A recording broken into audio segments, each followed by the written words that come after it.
வணக்கம் அன்பு நண்பர்களே. அண்ணாமலை கொடுத்த ஒரு அதிர்ச்சியால் அதிமுக முகாம் ஆடி இருக்கு. அப்படி அண்ணாமலை என்ன அதிர்ச்சி கொடுத்தாரு அப்படிங்கிறத தெரிஞ்சுக்கிறதுக்கு முன்னாடி அமித்ஷா கொடுத்த அதிர்ச்சி வயத்தில் அண்ணாமலையே ஆடி போயிருக்கார். என்னதான் நடக்குது தமிழ்நாடு பிஜேபியில், வாங்க இந்த வீடியோவில் முழுசாக தெரிஞ்சுக்கலாம்.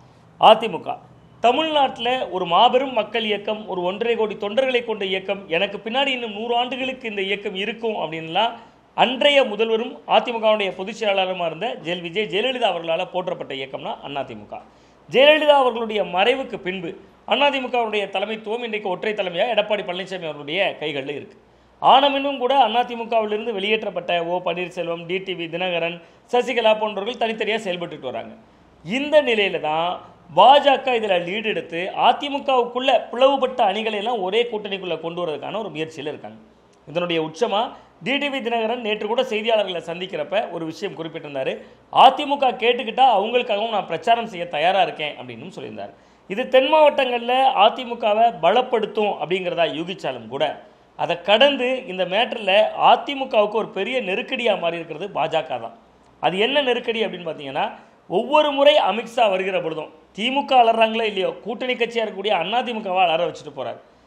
பாஜக அதிமுக கூட்டணி ஆட்சி அமையும் அப்படிங்கிறார்.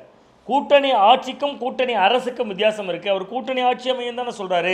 கூட்டணி அரசு அமைஞ்சாதானே அதில் பஜகவும் பங்கேற்கொண்டு தொலைக்காட்சி விவாதங்களில் பேசக்கூடிய அதிமுக சார்பு நிலைப்பாட்டாளர்கள்லாம் சொல்கிறாங்க.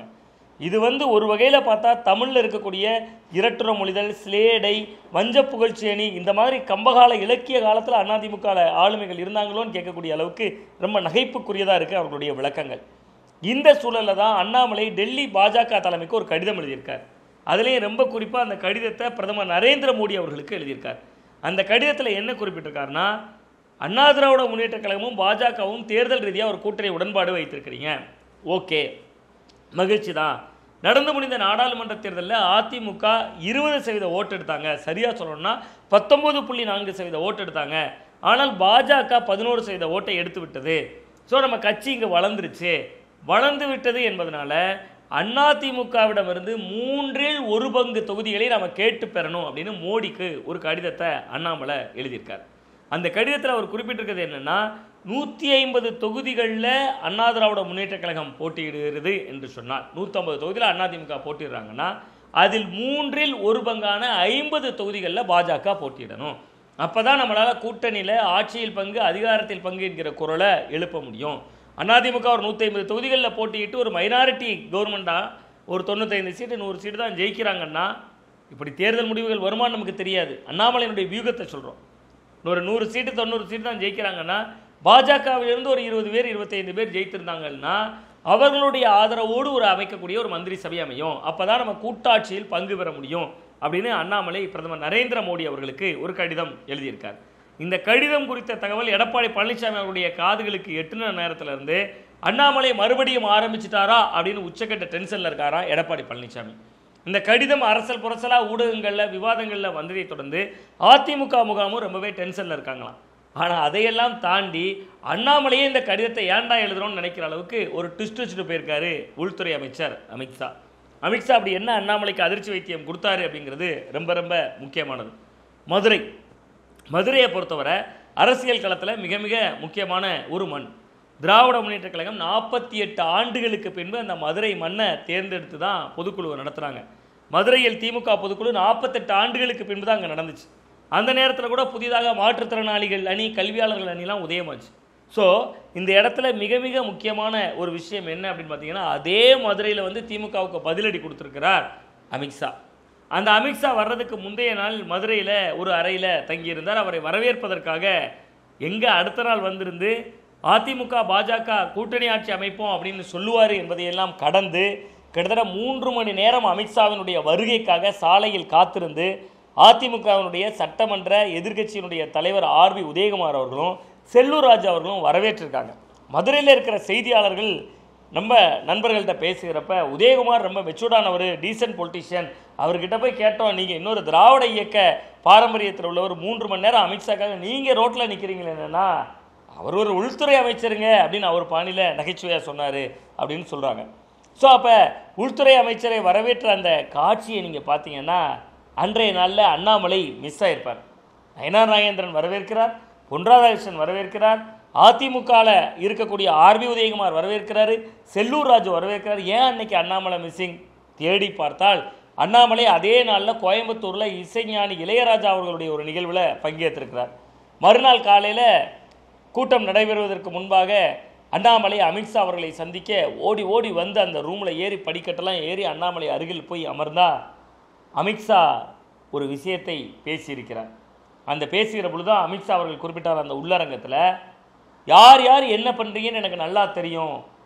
எப்படி அவர் நான் எந்த மாநிலத்தில் இருந்தாலும் தமிழகத்தையே கவனித்து கொண்டிருப்பேன்னு சொன்னாரோ பொதுக்கூட்ட மேடையில், அதே போன்று எங்கிருந்தாலும் தமிழகத்தில் பாஜகக்குள்ளே என்ன நடக்குதுன்னு கவனிச்சுக்கிட்டு இருப்பேன் அப்படிங்கிற அர்த்தத்தில் அமித்ஷா அந்த வார்த்தையை சொல்லியிருக்கிறார்.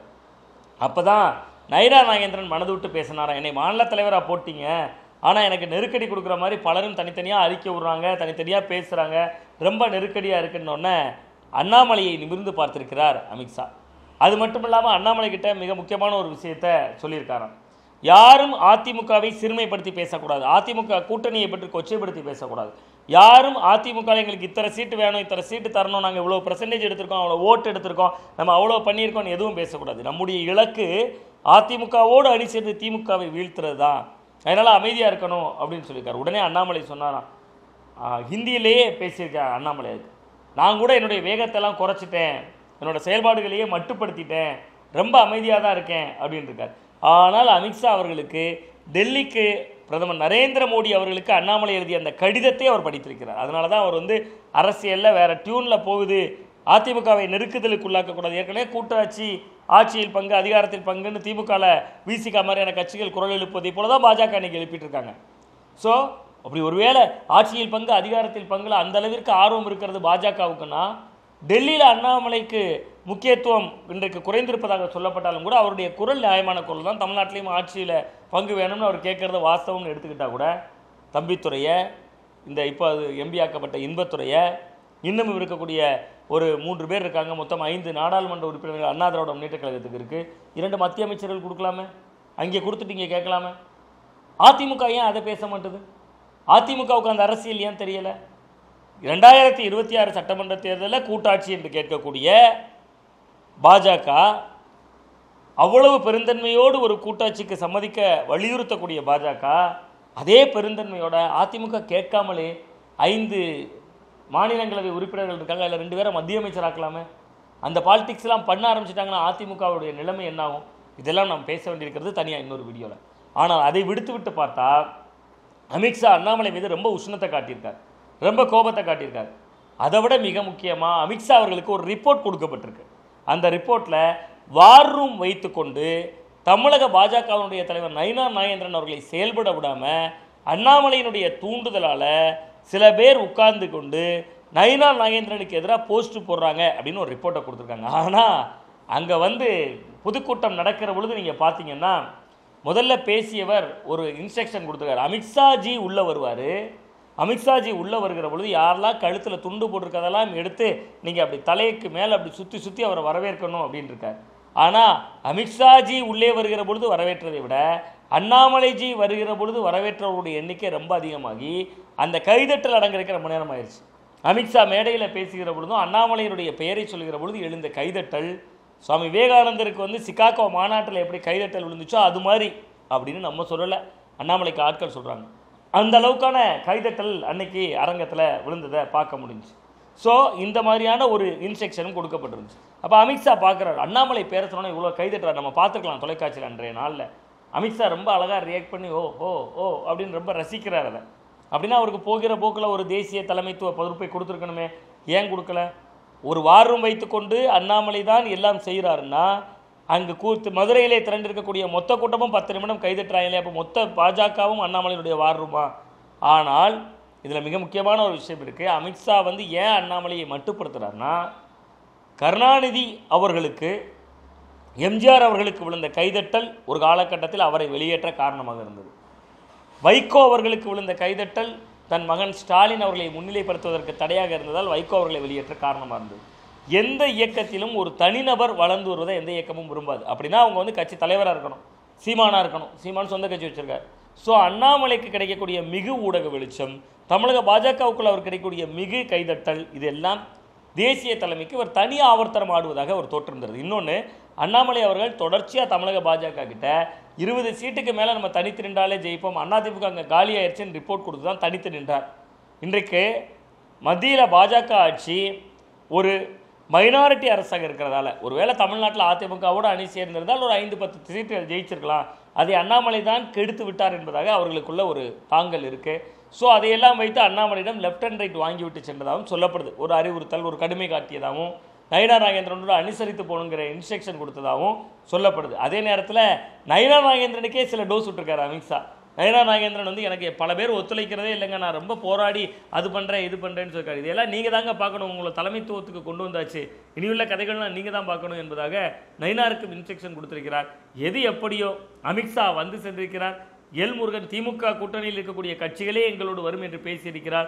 மொத்தத்தில் தமிழக அரசியல் களத்தை பரபரப்புக்குள்ளாகவும் பதட்டத்திற்குள்ளாகவும் மாற்றியிருக்கிறது பாஜக.